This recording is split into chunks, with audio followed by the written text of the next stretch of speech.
Hello friends, welcome back to my YouTube channel. ನನ್ನ ಮಗಳು ಮನೆಯಲ್ಲಿ ಹೋಮ್ಮೇಡ್ ಪಿಜ್ಜಾ ಬೇಕು ಅಂತ ತುಂಬ ದಿನದಿಂದ ಕೇಳ್ತಾ ಇದ್ಲು. ಸೊ ಹಾಗಾಗಿ ನಾವು ಟ್ರೈ ಮಾಡಿದ್ದೀವಿ. ತುಂಬ ಚೆನ್ನಾಗಿ ಬಂದಿದೆ. ನಾನು ರೆಸಿಪಿನೆಲ್ಲ ಶೇರ್ ಮಾಡ್ತಾ ಇಲ್ಲ, ಯಾಕೆಂದರೆ ನಾನೇ ಫಸ್ಟ್ ಟೈಮ್ ಮಾಡ್ತಿರೋದ್ರಿಂದ ಹೇಗೆ ಬರುತ್ತೆ ಅಂತ ಗೊತ್ತಿರಲಿಲ್ಲ. ಹಾಗಾಗಿ ನಾನು ಶೇರ್ ಮಾಡ್ತಾ ಇಲ್ಲ.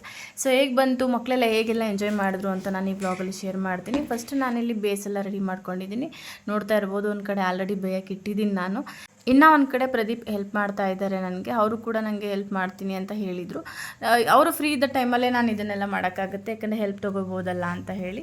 ಟೊಮೊಟೊ ಸಾಸು ಮತ್ತು ಪಿಜ್ಜಾ ಸಾಸ್ ಎಲ್ಲ ನಾನು ಮನೆಯಲ್ಲೇ ರೆಡಿ ಮಾಡಿದ್ದೀನಿ. ನಿಜವಾಗ್ಲೂ ತುಂಬಾ ಚೆನ್ನಾಗಿ ಬಂದಿದೆ. ನಾನು ಫಸ್ಟ್ ಟೈಮ್ ಮಾಡೋದನ್ನು ಯಾವುದನ್ನು ಕೂಡ ಯೂಟ್ಯೂಬಲ್ಲಿ ಶೇರ್ ಮಾಡಲ್ಲ, ಯಾಕೆಂದರೆ ಹೇಗೆ ಬರುತ್ತೆ ಅನ್ನೋ ಐಡಿಯಾ ಇರಲ್ಲ ಅಂತ ಹೇಳಿ. ಪರ್ಫೆಕ್ಟಾಗಿ ಬಂತು ಅಂದರೆ ನೆಕ್ಸ್ಟ್ ಟೈಮ್ ನಾನು ಅದನ್ನು ಖಂಡಿತ ಮಾಡಿ ತೋರಿಸ್ತೀನಿ. ಇಲ್ಲಿ ನೋಡ್ತಾ ಇರ್ಬೋದು, ನನ್ನ ಮಗಳು ಎಷ್ಟು ನಿಂತ್ಕೊಂಡು ಡ್ಯಾನ್ಸ್ ಮಾಡ್ತಿದ್ದಾಳೆ, ಪಿಜ್ಜಾ ಯಾವಾಗ ರೆಡಿ ಆಗ್ತಿದೆ ತಿನ್ನೋಕ್ಕೆ ಅಂತ ಹೇಳಿ.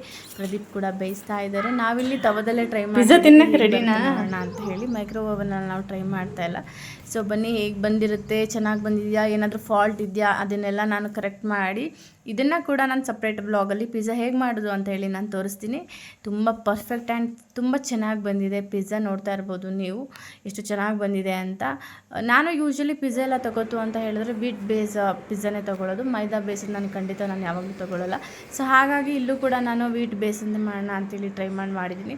ತುಂಬ ಪರ್ಫೆಕ್ಟಾಗಿ ಬಂದಿದೆ. ಮನೆಯಲ್ಲೇ ತುಂಬ ಈಸಿಯಾಗಿ ಟೇಸ್ಟಿಯಾಗಿ ಪಿಜ್ಜಾ ಮಾಡ್ಕೋಬೋದು ನಾವು.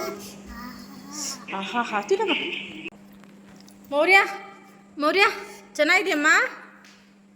ಪಾಪು ಹೆಂಗಿದೆ ಪಾಪು? ಹಾನಾ ಪಿಜ್ಜಾ ಇಷ್ಟ ಆಯ್ತಾ?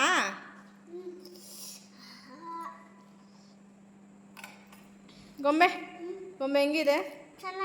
ಇಷ್ಟ ಆಯ್ತಾ? ಹ್ಯಾಪಿನಾ?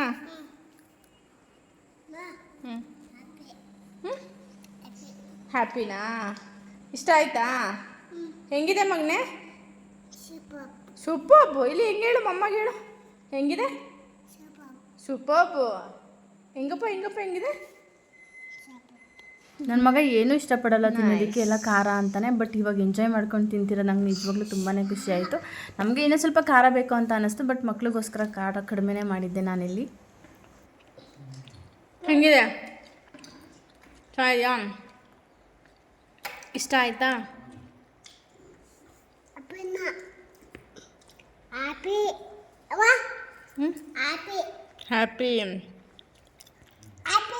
ಹ್ಯಾಪಿನಾ? ಹ್ಯಾಪಿ ಮಗನೇ ನೀನು? ಹ್ಯಾಪಿ. ಪಿಜ್ಜಾ ತಿಂದಿದ್ದು ಖುಷಿ ಒಂದು ಕಡೆ ಆಯಿತು ಅಂದರೆ ಇದನ್ನೆಲ್ಲ ಕ್ಲೀನ್ ಮಾಡಬೇಕಲ್ಲಪ್ಪ ಅನ್ನೋ ಬೇಜಾರು ಇನ್ನೊಂದು ಕಡೆ ಇತ್ತು. ನಿಜವಾಗ್ಲೂ ಪಿಜ್ಜಾ ತುಂಬ ಚೆನ್ನಾಗಿ ಬಂದಿತ್ತು. ಮಕ್ಳಿಗೋಸ್ಕರ ಖಾರ ಕಡಿಮೆ ಮಾಡಿದ್ದೆ, ನಮಗೆ ಪರ್ಫೆಕ್ಟಾಗಿ ಮಾಡ್ಕೊಂಡಿದ್ದೆ. ಇದು ಟೊಮೊಟೊ ಸಾಸು ಮತ್ತು ಪಿಜ್ಜಾ ಸಾಸು ಎರಡೂ ಕೂಡ ನಾನು ಮನೆಯಲ್ಲೇ ಮಾಡ್ಕೊಂಡಿದ್ದೀನಿ. ಪರ್ಫೆಕ್ಟಾಗಿ ಬಂದಿದೆ. ಇಷ್ಟು ಪರ್ಫೆಕ್ಟಾಗಿ ಬರುತ್ತೆ ಅಂತ ಗೊತ್ತಿದ್ದರೆ ನಾನು ಫಸ್ಟೇ ಅದನ್ನೆಲ್ಲ ಬ್ಲಾಗ್ ಮಾಡಿ ಶೇರ್ ಮಾಡ್ತಾಯಿದ್ದೆ. ಮತ್ತು ಇನ್ನೊಂದ್ಸಲ ಹೇಗೆ ಮಾಡೋದು ಅಂತೇಳಿ ನಾನು ನಿಮಗೆ ಬ್ಲಾಗಲ್ಲಿ ಶೇರ್ ಮಾಡ್ತೀನಿ. ಖಂಡಿತ ಒಂದ್ಸಲ ಟ್ರೈ ಮಾಡಿ ಅಂತ ಹೇಳ್ತಾ ಇವತ್ತಿನ ಬ್ಲಾಗ್ನ ನಾನು ಇಲ್ಲಿಗೆ ಎಂಡ್ ಮಾಡ್ತಿದ್ದೀನಿ. ಯಾರಿಗೆಲ್ಲ ಈ ಬ್ಲಾಗ್ ಇಷ್ಟ ಆಯಿತು ಪ್ಲೀಸ್ ಲೈಕ್, ಶೇರ್, ಕಮೆಂಟ್ ಮಾಡೋದನ್ನು ಮರಿಬಿಡಿ. ಹಾಗೆ ವೆಯ್ಟ್ ಮಾಡ್ತೀರಿ ಪಿಜ್ಜಾ ರೆಸಿಪಿಗೋಸ್ಕರ. ಬಾಯ್.